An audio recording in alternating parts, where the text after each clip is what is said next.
Dieu. Alléluia. C'est de faire pleinement et totalement la volonté de Dieu. Il a dit à 12 ans, il regarde son père biologique, sa mère biologique, et il a dit, ne savez-vous pas que je dois faire la volonté de celui qui m'a envoyé, l'œuvre de Dieu. Il a que 12 ans. Mais à 12 ans, il était conscient de deux choses. Que l'œuvre de son père était abandonnée. Et la deuxième chose, il était conscient que les gens utilisaient l'œuvre de son père pour pouvoir s'enrichir sans faire l'œuvre de lui, son père. Il avait que 12 ans. Donc il dit non, je dois m'occuper des affaires de mon père. Alléluia. Et vous savez, vous occupez-vous des affaires du père, ça vous donne de pouvoir avoir des bénédictions même que vous ne demandez jamais. Alléluia. Ce matin, Église, j'aimerais que ce passage-là soit devant les yeux de tout le monde et que nous comprenions cette importance-là. Ayez en vous les sentiments qui étaient en Jésus-Christ. Le véritable chrétien, aujourd'hui, pourquoi les avons fui? Parce que nous sommes chrétiens de façade, mais nous ne sommes pas chrétiens à l'intérieur.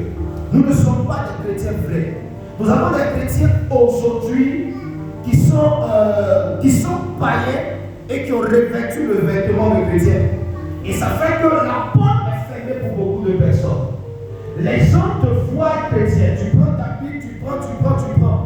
Mais ce que tu fais n'est pas ce que dit la Bible. Alléluia. Tu prêches un autre évangile. Un jour, je prêchais à l'église et je dis, tu es la Bible des païens. Les païens ne prendront jamais la Bible. Ils ne vont même pas aller chercher un passage biblique.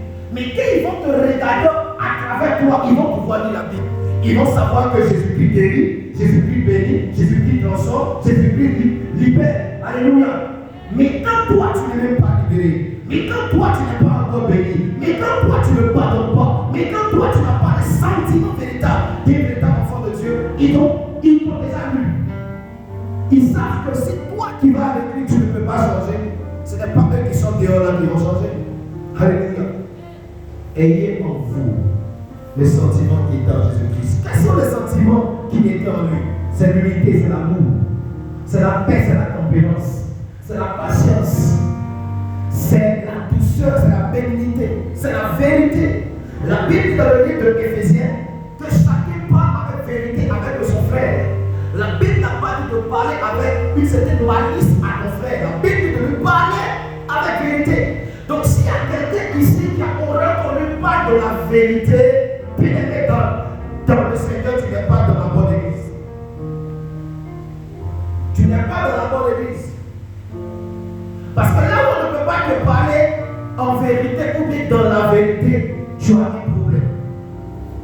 La vérité doit pouvoir nous animer. Car il est écrit que vous connaîtrez la vérité. Et la vérité connue là est la chose qui vous rendra libre. Tu ne seras jamais libre si tu n'acceptes pas la vérité. Tu ne seras jamais libre si lorsqu'on te dit une vérité pour toi, ça doit t'enflammer. Tu dois exploser. Tu ne seras jamais libre. Ce n'est pas toute délivrance qui sort au nom de Jésus. Le démon de colère ne partira pas parce qu'on a prié pour toi. Non. Il ne partira pas parce qu'on a prié pour toi. Non. Il partira parce que quand j'ai marché sur ton pied, tu vas accepter de ne pas parler.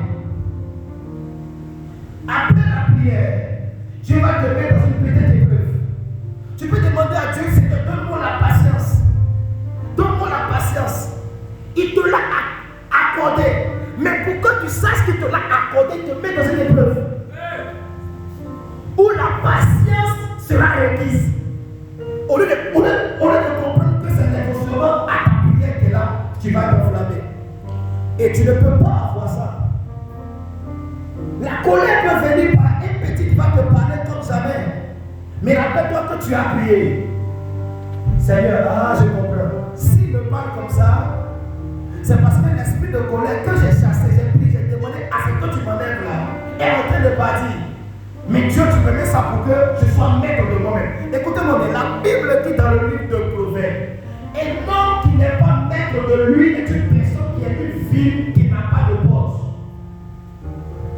Alléluia. Ça veut dire quoi? Ça veut dire que lorsque tu ne sais pas te contenir, ta vie là est en danger, tu es ouvert de partout. Or, la colère est un premier canal utilisé par la sorcellerie. C'est pour ça que très souvent, ceux qui sont enflammés, ceux qui sont remplis de colère, ne sont pas loin d'être partenaires avec les sorciers. Alléluia. Dis avec moi, je rejette la colère. On dit ça veut dire, je rejette la colère. On rejette la colère. Dis avec moi, je rejette la colère.